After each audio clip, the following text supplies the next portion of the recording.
Pokemon Scarlet and Violet hype is increasing by the day, and while we've only seen 2 trailers at this point and don't know a ton of important stuff about the games, they are looking phenomenal. Since these are obviously new-gen titles, the new Pokémon are going to be taking center stage, and while we have already been introduced to a small handful of them, there are several more that have potentially been teased as well, and uncovering and analyzing these possible new Pokémon is what we are here to do today, with the help of my good friend, MysticUmbreon.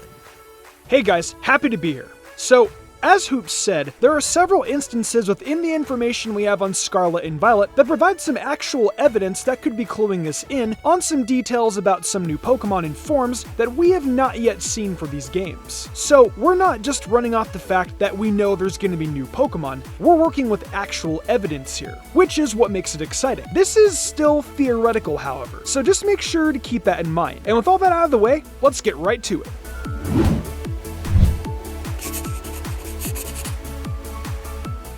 So, there are a total of 5 potential unseen new Pokemon that we're going to be going over in this video that we can identify based on the information we currently have. And the first of those is the evolution of Lechonk.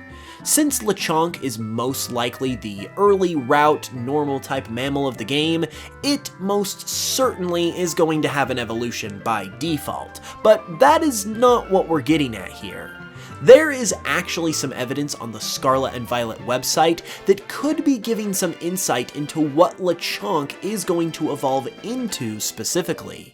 On the site, on Lechonk's page, it lists Lechonk's ability as Aroma Veil. Given Lechonk's description of radiating an aroma that resembles herbs, this ability is a perfect fit, but what is most interesting about it is that other than Lechonk, every single other Pokemon with the Aroma Veil ability is a Fairy type, and a pure Fairy type at that. If history is anything to go by, then this highly suggests that Lechonk's evolution could gain the Fairy type, probably becoming normal Fairy. Also, while I don't really pay attention to or keep track of leaks, I believe I may have heard some rumblings floating around about a Fairy type for a Lechonk evolution, which makes this seem even more likely. However, like I said, I don't really pay too much attention to that stuff and don't really know too much about it, so take that for what it's worth. The simple fact that Lechonk's ability, however, has exclusively been given to Fairy types up until this point is a significant point in the favor of a Fairy type evolution regardless. And while it certainly doesn't guarantee anything, it does make for an interesting concept when it comes to what a Fairy type Lechonk evolution could actually be like. This next Pokemon is an interesting case, because there's definitely something going on with this one, but there's also a lot of speculation involved too. So, towards the end of the second Scarlet and Violet trailer, we get a glimpse at what seem to be these games gyms, or at least gym equivalents. We see what seems to be a grass, fire, and ground type gym, and when showing the ground type gym, a brief clip is shown of some kind of Pokemon burrowing underground. While we don't see anything at all here in terms of actual Pokemon species, it is fair to assume that this is most likely not only a Pokemon, but a brand new one. The reason being is that if it is tied to one of these gym-like locations, it apparently has some kind of cutscene dedicated to it where we see this burrowing take place. They went out of their way to show this in the trailer, and in the trailer, it went unseen, despite many Pokemon being fully on display. It's very likely that this is not only a new Pokemon, but a fairly significant one. Since we see it at a gym, it could very well be the signature Pokemon of the gym leader, whatever it is. And the cutscene also has the same kind of vibes as the noble Pokemon introduction from Legends Arceus. So it's possible that it might be something similar to that as well. Whatever the case may be, however, we can say with relative certainty that we're going to be getting a fairly important ground-type Pokemon in these games that has the ability to burrow underground. And while that's not much to go on at all, it's definitely very exciting. Following that up is another completely new Pokemon, but more specifically, some new Pokemon forms.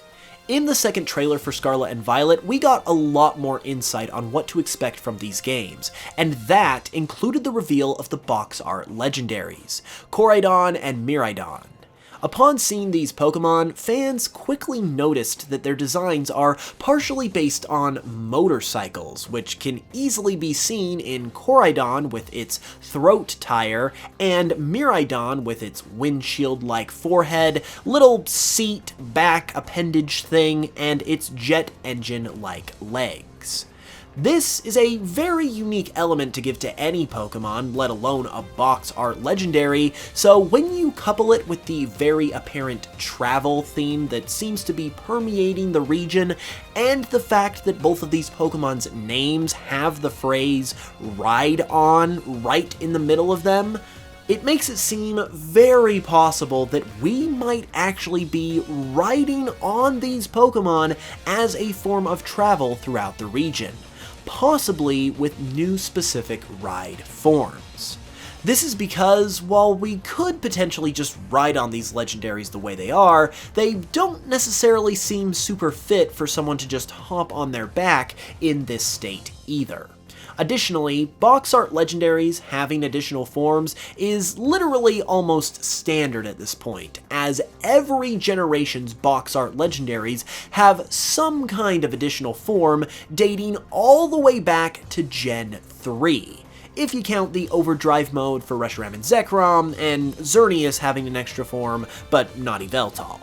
So, with that in mind, additional forms are very reasonable to expect, and since we've got all of these themes of travel and transportation going on, not to mention a big open world to explore, it seems very possible that Koraidon and Miraidon could have ride forms that are used to literally ride them throughout the region, which I honestly hope happens, because that sounds epic as heck.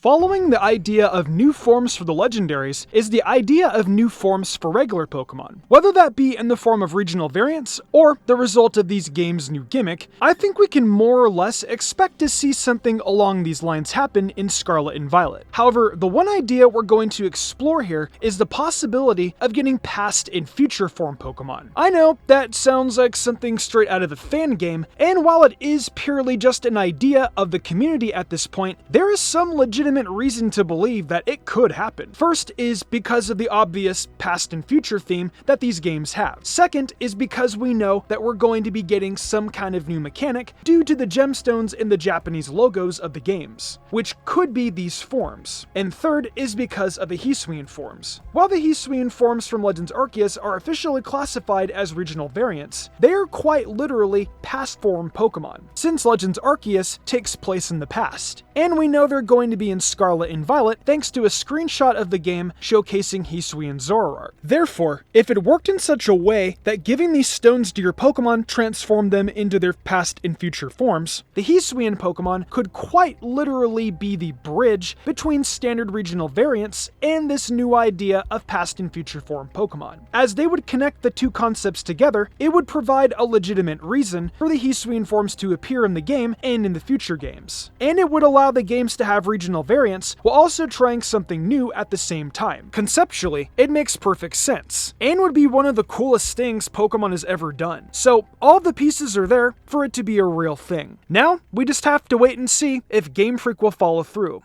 Finally, our last Pokemon of the video is one that I and many others have already noticed and speculated on, but we're going to go a little bit deeper on it here.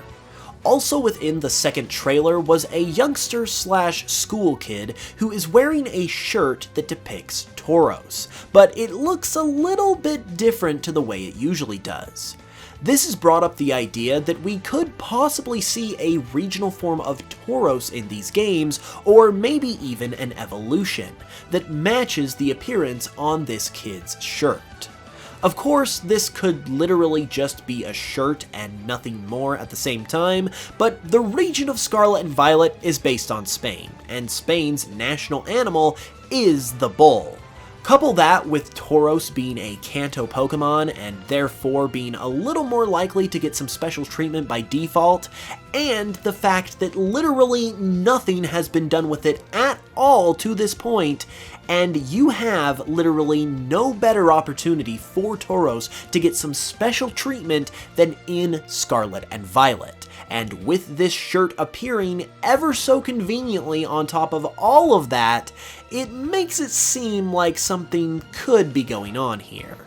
Additionally, the appearance of this Tauros design also fits in perfectly too, as it appears as if it could possibly be a Steel type, if it were an actual Pokemon. And it just so happens that there is a city in Spain known as Toledo that is renowned for its steel production.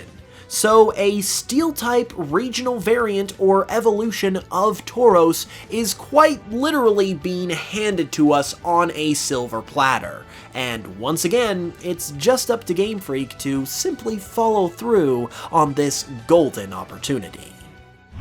And there you have it. If you guys enjoyed the video, be sure to leave a like and leave your thoughts on these potential new Pokemon in the comments below. Also, if you came over from Mystic's channel, be sure to subscribe for more content all the time. I would really appreciate it, and speaking of Mystic's channel, I am going to be heading over there myself with him right now to count down the top 10 new evolutions that we need to see in Scarlet and Violet. It's going to be a fun time, and you definitely should head over there with the link in the description and in the end card. I will see you all there, and in the meantime, thank you guys for watching this video. I really appreciate it, and I will smell you guys later.